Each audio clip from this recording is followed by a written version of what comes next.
Bonjour à tous, c'est Toby. Alors, comme vous pouvez le voir, on part pour une grosse session de jeux vidéo ce soir. Mais avant toute chose, aujourd'hui, j'avais envie de vous parler des jeux vidéo de façon générale. Parce qu'en fait, les jeux vidéo, c'est une grande passion pour moi. Et je voulais partager cette passion avec... Tu ne vas quand même pas nous faire une vidéo pour faire l'apologie des jeux vidéo. Les jeux vidéo, c'est une tare pour la société. Ce truc, j'ai regardé une émission hier là-dessus. Mais ça rend violent, c'est hors. Mais c'est pas possible ce genre de choses, c'est un poison pour la société. Bon, je vais être très simple là-dessus. Le pays où l'on consomme le plus de jeux vidéo et qui est le Japon, c'est le pays où justement il y a le moins de morts par arme, etc. Donc je vois pas du tout là où tu en veux venir. Après bon, si tu laisses n'importe quel gugus acheter une arme dans un magasin et puis tirer sur n'importe qui, je vais te dire oui, ben ouais, les jeux vidéo c'est violent, ouais.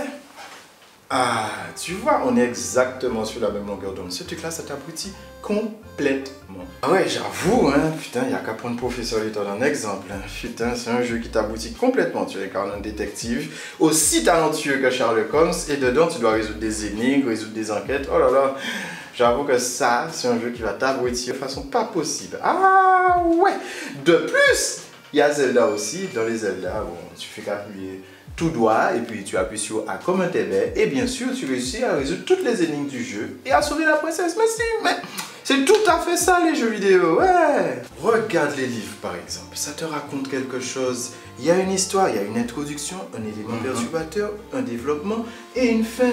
Mais dans vos jeux vidéo, vous faites que vous battez toute la sainte journée. Où est le sens de vos jeux vidéo? À chaque fois c'est violence, combat, c'est toujours la même chose.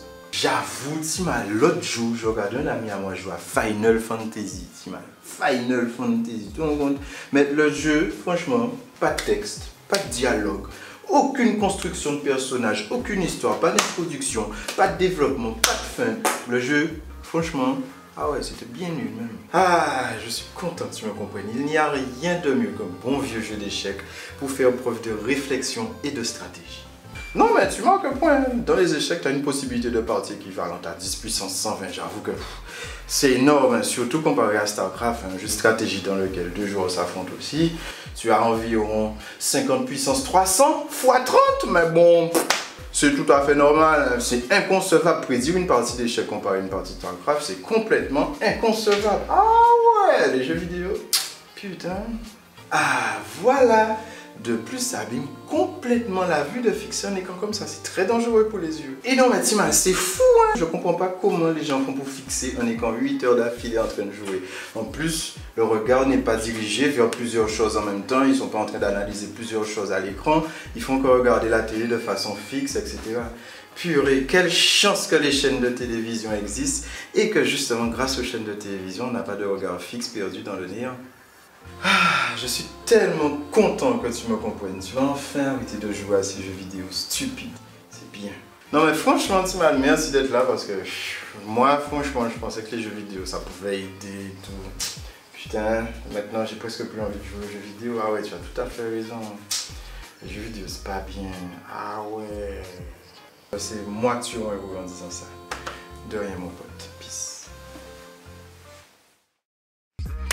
Donc vous l'aurez compris, hein, les jeux vidéo c'est avant tout une passion. Donc comme toute passion, lecture, sport, etc. ça peut être considéré comme une addiction, ça peut être considéré comme provoquant des problèmes comportementaux, problèmes sociaux, etc. Mais je tiens à préciser qu'on est dans une société où on a des normes à respecter. Et dès que tu sors un petit peu des normes, peu importe pour la passion, ton amour, ton ci, ton ça, tu es toujours regardé bizarrement. Donc la première chose que j'ai à vous dire, c'est prenez à cœur votre passion, quelle qu'elle soit. Là, j'ai pris l'exemple des jeux vidéo, c'est la mienne.